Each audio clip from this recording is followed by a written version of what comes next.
Puji Tuhan. Shalom. Saya yakin saudara ada di tempat ini karena digerakkan oleh kekuatan yang dahsyat. Supaya apa?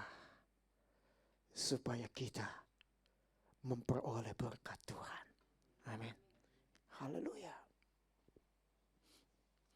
Hari ini firman Tuhan saya kasih judul, kamu adalah imamat kudus yang rajani. Kamu adalah imamat kudus yang rajani. Ini satu predikat yang luar biasa yang Tuhan janjikan dan yang Tuhan akan berikan kepada kita, khususnya orang-orang percaya, orang-orang pilihan Allah. Amin. Haleluya.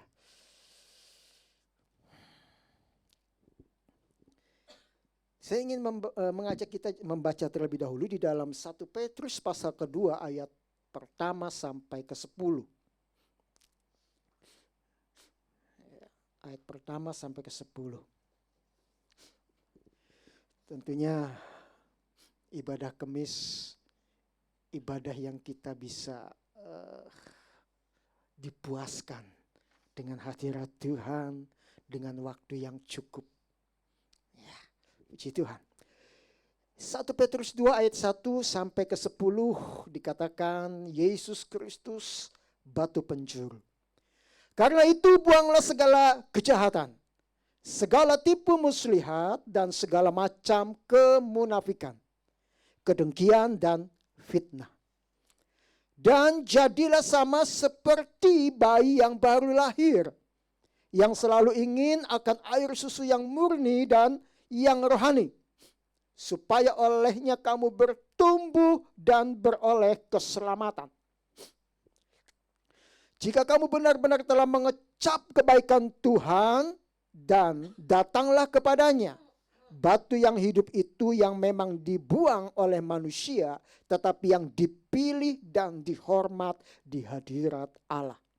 Dan biarlah kamu juga dipergunakan sebagai batu hidup untuk pembangunan suatu rumah rohani, bagi suatu imamat kudus untuk mempersembahkan persembahan rohani yang karena Yesus Kristus berkenan kepada Allah. Sebab ada tertulis dalam kitab suci, sesungguhnya aku meletakkan di Sion sebuah batu yang terpilih, sebuah batu penjuru yang mahal, dan siapa yang percaya kepadanya tidak akan dipermalukan. Karena itu, bagi kamu yang percaya, ia mahal. Tetapi bagi mereka yang tidak percaya, batu yang telah dibuang oleh tukang-tukang bangunan telah menjadi batu penjuru, juga telah menjadi batu sentuhan dan suatu batu sandungan. Mereka tersandung padanya karena mereka tidak taat kepada firman Allah, dan untuk itu mereka juga telah disediakan. Tetapi kamulah bangsa yang terpilih, imamat yang rajani, bangsa yang kudus, umat kepunyaan Allah sendiri, supaya kamu memberitakan perbuatan-perbuatan yang besar dari Dia, yang telah memanggil kamu keluar dari kegelapan kepada terangnya yang ajaib. Kamu yang dahulu bukan umat Allah, tetapi yang sekarang telah menjadi umat-Nya, yang dahulu tidak dikasihani, tetapi yang sekarang telah beroleh belas kasihan. Amin. Ya.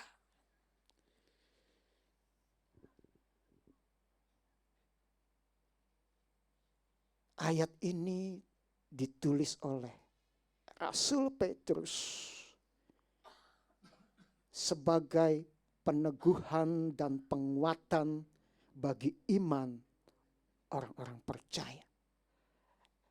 Kalau saudara baca pada pasal pertama ditujukan kepada jemaat yang ada di Pontus, Galatia, Kapadokia, Asia Kecil dan Bitinia. Dan saat ini ayat ini disampaikan kepada kita sebagai bangsa Indonesia. Dikatakan, saudara, kita adalah orang-orang yang dipilih oleh Tuhan. Amin. Ya.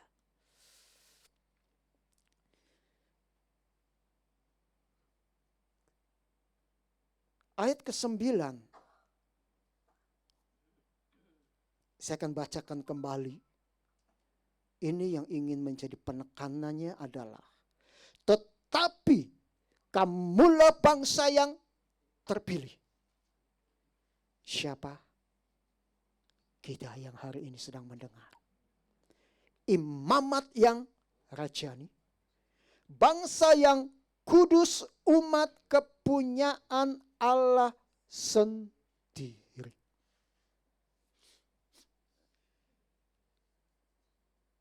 Pernyataan dari Petrus ini adalah satu pernyataan iman yang disampaikan kepada bangsa-bangsa di seluruh dunia. Sebetulnya pernyataan ini pernah disampaikan oleh Musa, ya, atas firman Tuhan. Kalau saudara baca dalam Keluaran, coba kita baca dalam Keluaran. Setelah bangsa Israel keluar dari tanah Mesir, Keluaran 19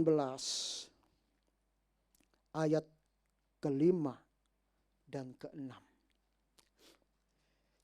Jadi sekarang, udah dapat semua ya? Jadi sekarang, jika kamu sungguh-sungguh mendengarkan firman-Ku dan berpegang pada perjanjian-Ku, maka kamu akan menjadi harta kesayangan-Ku sendiri dari antara segala bangsa, sebab Akulah yang empunya seluruh bumi. Ayat 6. Kamu akan menjadi bagiku apa? Kerajaan imam dan bangsa yang kudus. Luar biasa. Ini janji Tuhan yang disampaikan melalui Musa kepada bangsa Israel. Kamu itu bangsa yang terpilih, imamat yang rajani. Kalau yang disampaikan Petrus dalam perjanjian lama dikatakan kerajaan imam. Maknanya sama saja. Apa sih imamat yang rajani? Imamat yang rajani adalah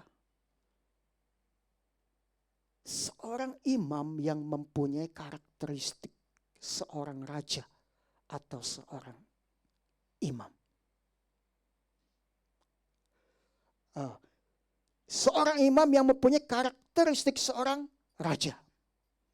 Jadi boleh dikatakan imamat yang rajani adalah imam Tuhan yang mempunyai apa?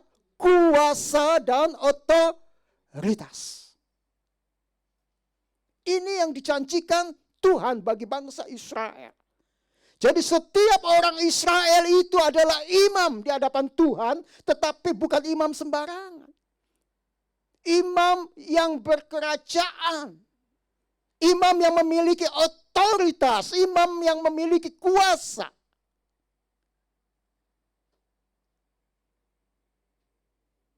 Hanya saja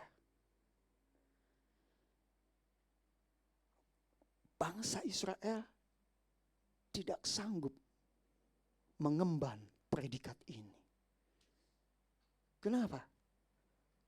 Kalau kita baca ayat sebelumnya, ayat 5 dikatakan, jika kamu sungguh-sungguh mendengarkan firman-Ku dan berpegang pada perjanjian-Ku, maka kamu akan menjadi harta kesayangan-Ku.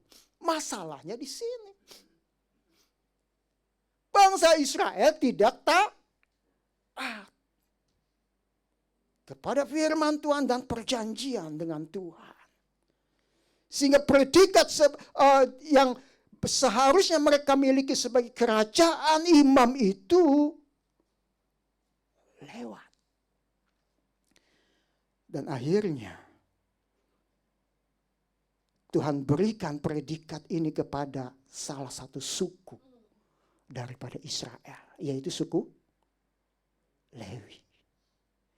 Hanya saja predikat keimaman suku Lewi bukan predikat imamat yang rajani. Keimaman yang disandang oleh suku Lewi sangat terbatas. Yang boleh masuk ke ruang Maha Kudus juga hanya imam besar. Itu pun 1 tahun sekali. Tuhan sebetulnya tidak menghendaki seperti itu.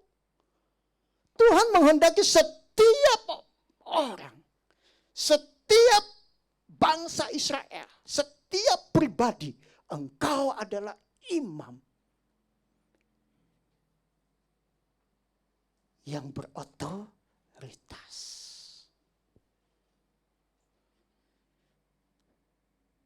Tetapi rencana Allah tidak bisa gagal.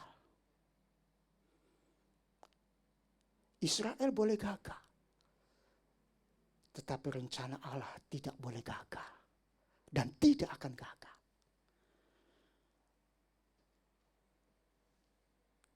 Perantaraan Yesus Kristus yang turun ke dalam dunia,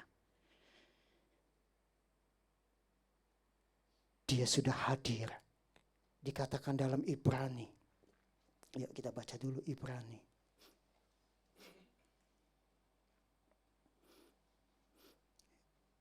Ibrani pasal keempat, ayat ke-14. Karena kita sekarang mempunyai imam besar agung yang telah melintasi semua langit, yaitu Yesus anak Allah.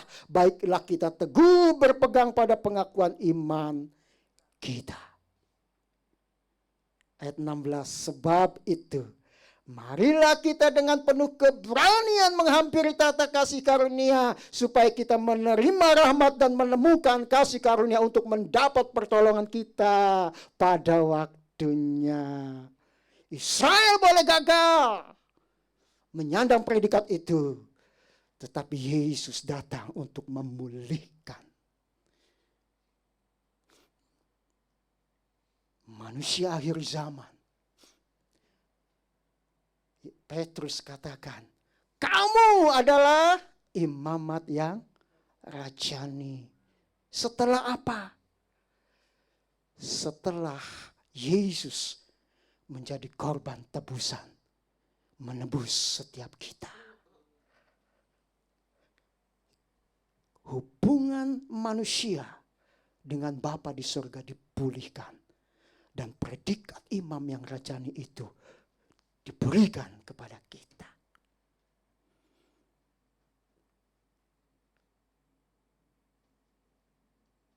Pada awalnya memang Tuhan ingin Israel menjadi satu gambaran, contoh bagi dunia. Tetapi keras tengkuknya Israel membuat mereka gagal. Tetapi rencana Allah tidak bisa gagal. Sebagaimana firman Tuhan katakan,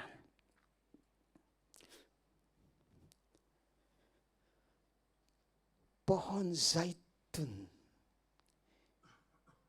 liar itu telah dicangkokkan kepada pohon zaitun yang sejati. Maknanya apa? Ketika Israel gagal dan ditebang oleh Allah, itulah kesempatan bagi zaitun liar, yaitu siapa? Bangsa-bangsa di luar Israel. Mereka beroleh kesempatan untuk hidup, tinggal di dalam Tuhan, bersekutu dengan Tuhan. Itulah imamat yang rajani. Predikat yang disandang oleh kita sebagai orang-orang pilihan Allah, sebagai orang-orang percaya akhir zaman, tentunya kembali diserahkan kepada setiap pribadi kita. Tuhan sudah membuka satu kesempatan yang begitu istimewa bagi setiap orang-orang percaya yang dipilihnya untuk menyandang predikat ini.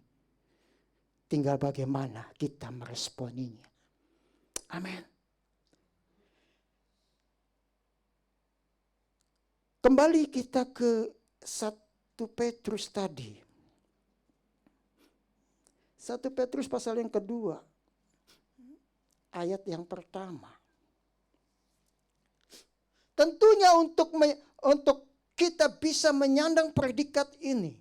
Sebagaimana Tuhan juga berbicara kepada Israel. Tadi pada Keluaran 19 ayat ke-5. Ya, bagaimana Tuhan ingin Israel taat. Melakukan firman Tuhan dan perjanjiannya. Maka untuk mempersiapkan setiap kita menjadi pribadi-pribadi yang siap menyandang predikat itu. Petrus berbicara kepada jemaat Tuhan ya, yang ada di Pontus Asia kecil itu dan kepada kita.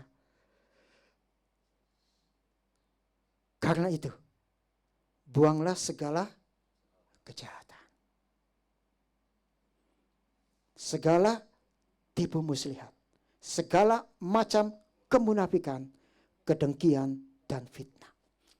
Inilah perilaku-perilaku yang akan menjadi godaan bagi setiap kita orang-orang percaya, orang yang telah dipilih oleh Allah, hidup di era modern seperti ini, di zaman yang akhir ini, bagaimana kita hidup di lingkungan yang jahat. Bagaimana kita hidup di lingkungan yang penuh dengan tipu muslihat. Di mana kita hidup di tengah-tengah orang yang munafik. Dengki dengan orang lain, iri hati. Kita hidup di tengah-tengah orang yang suka memfitnah. Maka Petrus katakan, jauhilah itu. Buanglah itu. Jangan sampai apa? Menguasai hidup kita. Dengan pengorbanan Kristus, kehidupan kita sudah dipulihkan.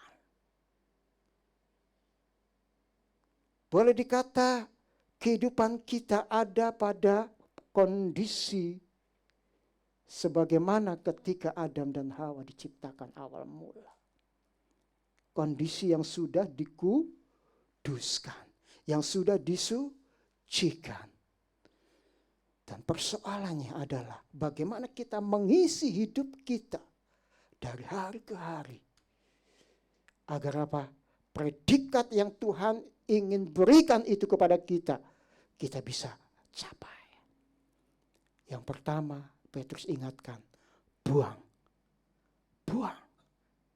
Jangan kita terpengaruh dengan keadaan dunia ini yang jahat, yang penuh kedengkian, yang penuh iri hati, yang penuh dengan fitnah. Jangan sampai itu kembali mempengaruhi hidup kita. Mungkin kita dulu begitu, tetapi ketika engkau percaya kepada Tuhan Yesus, Tuhan sudah menyucikan, menguduskan kehidupanmu, maka janganlah itu kembali menguasai hidup kita. Lalu ayat kedua, jadilah sama seperti bayi yang baru lahir. Kehidupan kita adalah kehidupan yang dilahirkan oleh iman kepada Yesus Kristus. Dan kita memiliki kehidupan yang baru.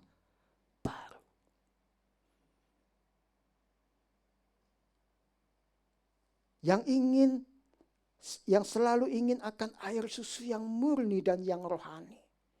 Inilah yang harus kita bangun di dalam kehidupan kita sebagai manusia yang baru dilahirkan.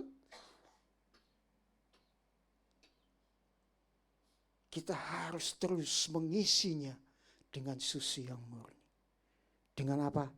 Kebenaran firman Tuhan. Karena kebenaran firman Tuhan inilah yang akan membuat kita bertumbuh di dalam Tuhan. Ayat selanjutnya dikatakan supaya olehnya kamu bertumbuh dan beroleh keselamatan. Wow, luar biasa. Ayat ketiga, ayat ketiga, jika kamu benar-benar telah mengecap kebaikan Tuhan. Dan ayat keempat, datanglah kepadanya batu yang hidup itu.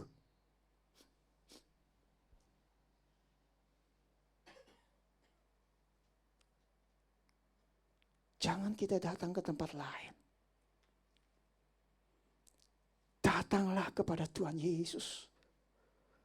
Bagi orang-orang yang tidak percaya, Tuhan Yesus bagaikan batu penjuru yang dibuang. Tetapi bagi kita, itu batu penjuru yang mahal.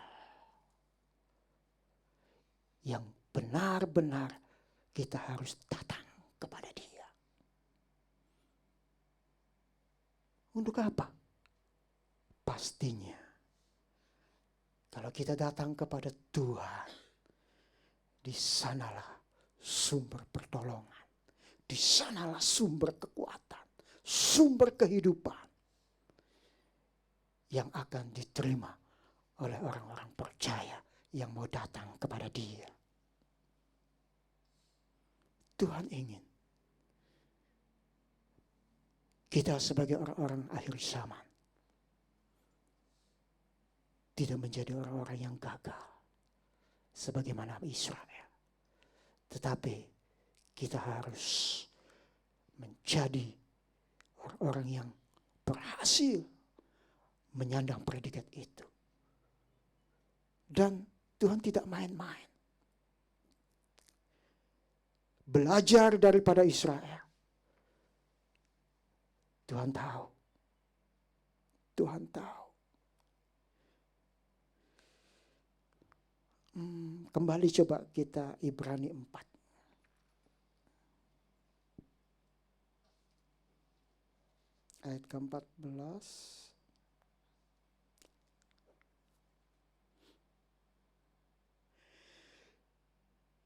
Ayat ke-15. Sebab imam besar yang kita punya bukanlah imam besar yang tidak dapat turut merasakan apa?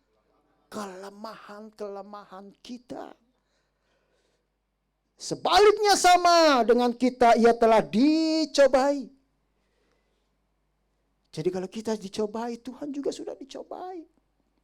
Hanya tidak berbuat dosa. Inilah yang menjadi pengharapan kita.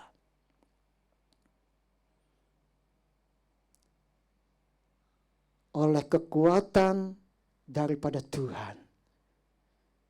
Ya, Tuhan tahu. Dia tahu kelemahan kita. Dia tahu kelemahan kita.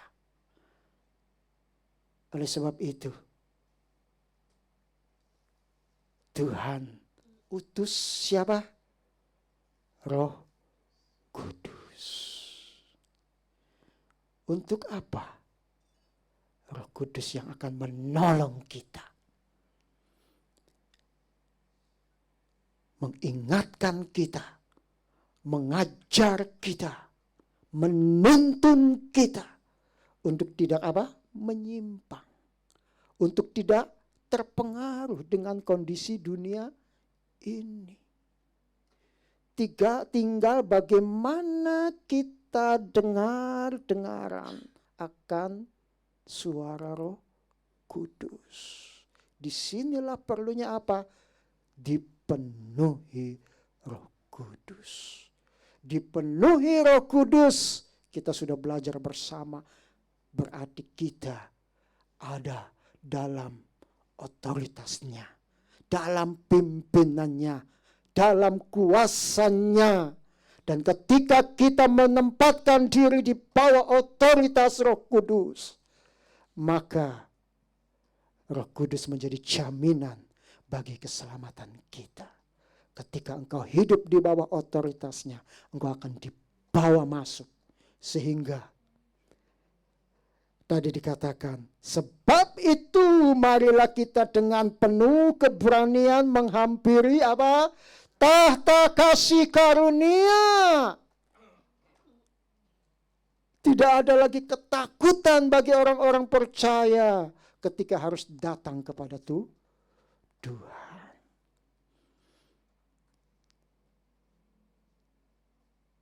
Karena hidup kita, hidup yang dipulihkan oleh kuasa darah Yesus. Puji Tuhan. Mari, hari ini, mungkin saudara datang ke tempat ini membawa begitu banyak persoalan, pergumulan hidup. Firman Tuhan katakan, Tuhan tahu kelemahan-kelemahan kita. Dia tahu apa yang sedang kita alami. Pribadi lepas pribadi dia tahu. Mari datang dengan penuh keberanian menghampiri tahta kasih karunia Allah. Karena kita sudah dibuka jalan, dibuka satu kesempatan. Ingat, ketika Yesus tergantung di kayu salib, saat itu tirai bait Allah terbelah. Artinya, kita yang percaya diberi kesempatan untuk masuk ke dalam tempat kudusnya. Bukan lagi sebagai imam dari suku Lewi yang harus imam besar. Mereka harus menguduskan dirinya, mengorbankan darah domba untuk dilayakkan masuk ke tempat kudusnya. Karena kita sudah dilayakkan oleh darah Kristus. Amin. Puji Tuhan. Hari ini saya menggugah kita semua. Tuhan tahu kelemahan kita. Oleh sebab itu dia mengutus Roh Kudus untuk menolong setiap kita. Pribadi lepas pribadi. Karena Tuhan tahu saudara membutuhkannya itu. Kehadiran saudara pada malam ini, saya percaya tidak sia-sia. Karena kehadiranmu adalah langkah yang paling tepat. Di mana di tempat ini ketika engkau dengan sungguh-sungguh datang ke dalam hadirat Tuhan, di situ lawatan Tuhan akan terjadi.